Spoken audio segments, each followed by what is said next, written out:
Hello എല്ലാവർക്കും നമസ്കാരം. ഞങ്ങളുടെ പുതിയ വീഡിയോയിലേക്ക് എല്ലാവർക്കും സ്വാഗതം. അപ്പോൾ ഞങ്ങളുള്ളത് വടകര ഗോസായി മല എന്ന് പറഞ്ഞ സ്ഥലത്താണ്.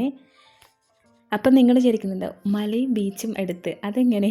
അതൊരു ടിസ്റ്റാണ് കേട്ടോ. അപ്പോൾ ബാക്കി വിശേഷങ്ങൾ വീഡിയോയിൽ കാണാം. ഗോസായി മല വടകര ടൗണിൽ നിന്ന് ഏകദേശം ഒരു 5 കിലോമീറ്റർ ഉള്ളിലോട്ടാണായിട്ടാണ് സ്ഥിതി ചെയ്യുന്നത്. ഞങ്ങളിവിടെ എത്തിയത് ഏകദേശം 4 മണി 5 മണി അതിൻ്റെ ഉള്ളിലാണ് കേട്ടോ. ഇങ്ങോട്ടേക്കുള്ള റോഡും കാര്യങ്ങളൊന്നും കുഴപ്പമില്ല, നല്ല റോഡാണ്. ഞങ്ങൾ ഗൂഗിൾ മാപ്പ് വെച്ചാണ് ഇങ്ങോട്ടേക്ക് വന്നത്. ഗോസായി മല എന്ന് വെച്ചാൽ കുറേ പാറക്കൂട്ടങ്ങൾക്കിടയിലും കടലിൻ്റെ അടുത്തായിട്ടും സ്ഥിതി ചെയ്യുന്ന മലയാണ് ഗോസായി മല. അങ്ങനെ ഞങ്ങൾ പാറക്കൂട്ടങ്ങൾക്കിടയിലൂടെ ഇങ്ങനെ നടന്ന് പോവുകയാണ്. ഈ കാണുന്നതാണ് ഗോസായി മല. കടലിലേക്ക് ഇറങ്ങി നിൽക്കുന്ന ഈ കുന്നിൻ ചെരുവ് തന്നെയാണ് ഇവിടുത്തെ ഏറ്റവും വലിയ മനോഹാരിത. ഇവിടെ വേറൊരു പ്രത്യേകത കൂടിയുണ്ട്. പ്രശസ്തനായ മലയാള നോവലിസ്റ്റ് ശ്രീ പുനത്തിൽ കുഞ്ഞബ്ദുള്ളയുടെ സ്മാരകശിലകൾ എന്ന് പറഞ്ഞ നോവലിൽ ഈ സ്ഥലത്തെക്കുറിച്ച് പരാമർശിച്ചിട്ടുണ്ട്. ഞങ്ങൾ നടന്ന് ഞങ്ങൾക്ക് വഴി തെറ്റിപ്പോയി. അതാണ് ഈ പാറേൻ്റെ മേലെ കൂടെ നടക്കുന്നത് കേട്ടോ. അതിപ്പോൾ താഴത്തേക്ക് ഇറങ്ങണം. അങ്ങനെയാണ് താഴെ എത്തിയിട്ടുണ്ട്. ഇവിടെ വലിയ രീതിയിലുള്ള തിരക്കും കാര്യങ്ങളൊന്നുമില്ല കേട്ടോ. നാട്ടുകാർ കുറച്ച് ആൾക്കാരുണ്ട്, പിന്നെ അങ്ങ് ദൂരെ കക്ക പറിക്കുന്ന കുറേ ആൾക്കാരുണ്ട്. ഇതിൻ്റെ അപ്പുറത്തായിട്ട് 2-3 വീടും ഉണ്ട്.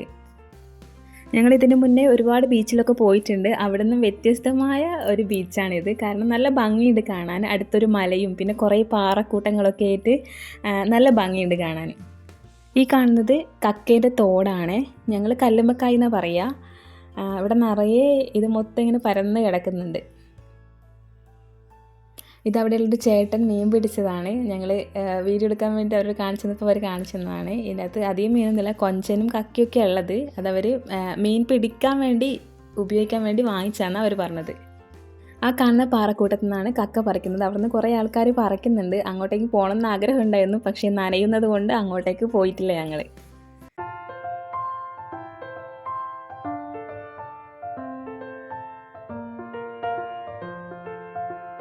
ഇതിൻ്റെ ഉള്ളിൽ കുറേ ഞണ്ടുണ്ടായിരുന്നേ. എന്നെ കണ്ടപ്പോൾ എല്ലാം ഉള്ളോട്ട് പോയി. വലിയ ഞണ്ടായിരുന്നു. അപ്പോൾ ഞാനത് വീഡിയോ എടുക്കാമെന്ന് വിചാരിച്ചിട്ട് ഉള്ളിലോട്ട് ക്യാമറ ഇട്ട് നോക്കിയത്, പക്ഷേ അതൊക്കെ ഉള്ളോട്ട് പോയി കളഞ്ഞു. ഇത് നാട്ടുകാരായ ചേട്ടന്മാരാണ്. അപ്പോൾ ഇവർ ഇവിടെ നിന്ന് കക്ക പറിക്കുകയാണ്. നല്ല ഭംഗിയുണ്ട് തിരമാലിങ്ങനെ കല്ലിലേക്ക് വന്ന് ഇടിക്കുന്ന സമയത്ത് കാണാൻ. ഇവിടെ അങ്ങനെ കക്കയില്ല. അപ്പുറത്തെ സൈഡിലാണ്, അങ്ങ് ദൂരെ കാണുന്നില്ല, അവിടെയാണ് നല്ലോണം കക്കയുള്ളത്. അവിടെ നിന്ന് കുറേ ആൾക്കാർ പറിക്കുന്നുണ്ടായിരുന്നു.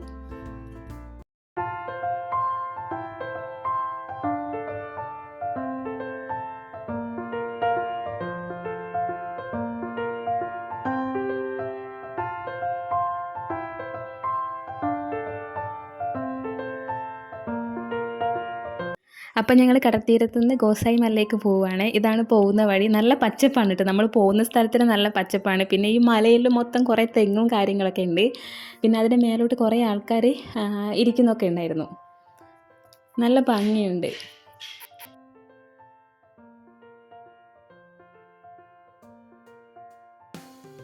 ഇതാണ് ഗോസായി മലയിൽ നിന്ന് ബീച്ചിലേക്കുള്ള കാഴ്ച കേട്ടോ. നല്ല ഭംഗിയുണ്ട്. വൈകുന്നേരം ആയതുകൊണ്ട് സൂര്യൻ അസ്തമിക്കുന്ന ആ തെങ്ങിൻ്റെ ഇടയിലൊക്കെ നേരിട്ട് കാണാൻ നല്ല ഭംഗിയുണ്ട്. ക്യാമറയിൽ എങ്ങനെയാണ് കാണുന്നത് എനിക്കറിയില്ല, പക്ഷെ നേരിട്ട് കാണാൻ നല്ല ഭംഗിയുണ്ട്.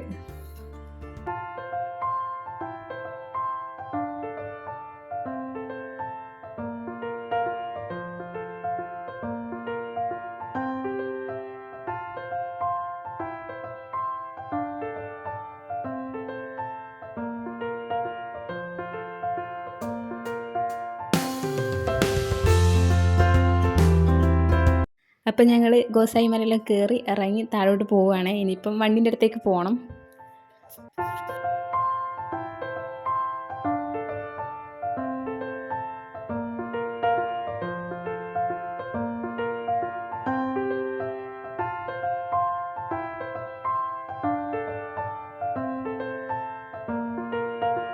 ഇത് ഞങ്ങളവിടെ കണ്ട ഒരു കൗതുകകരമായ കാഴ്ചയാണ്. ഇത് നമ്മളെ ഈ എണ്ണേൻ്റെ ഒക്കെ ബോട്ടിലില്ലേ, അതിങ്ങനെ മുറിച്ചിട്ട് അവരിങ്ങനെ ഫാന് പോലെ ഉണ്ടാക്കി വെച്ചു. എന്തിനാ ഉണ്ടാക്കി വെച്ചതെന്ന് അറിയില്ല. നല്ല രസമുണ്ട്. കാറ്റടിക്കുമ്പോൾ ഇങ്ങനെ കറങ്ങുന്നുണ്ട്. അപ്പുറം കുറേ സ്ഥലത്ത് ഇത് കണ്ടായിരുന്നു. നല്ല ഭംഗിയുണ്ട് കാണാൻ. അപ്പം ഞങ്ങൾ ഗോസായി മല കയറി ഞങ്ങൾ തിരിച്ചു പോവുകയാണേ. ഇന്നത്തെ വീഡിയോ ഇത്രയേ ഉള്ളൂ. വീഡിയോ ഇഷ്ടപ്പെട്ടാൽ ലൈക്ക് ചെയ്യുക, ഷെയർ ചെയ്യുക, സബ്സ്ക്രൈബ് ചെയ്യുക. പുതിയ വീഡിയോയുമായി ഞങ്ങൾ വീണ്ടും വരുന്നതാണ്.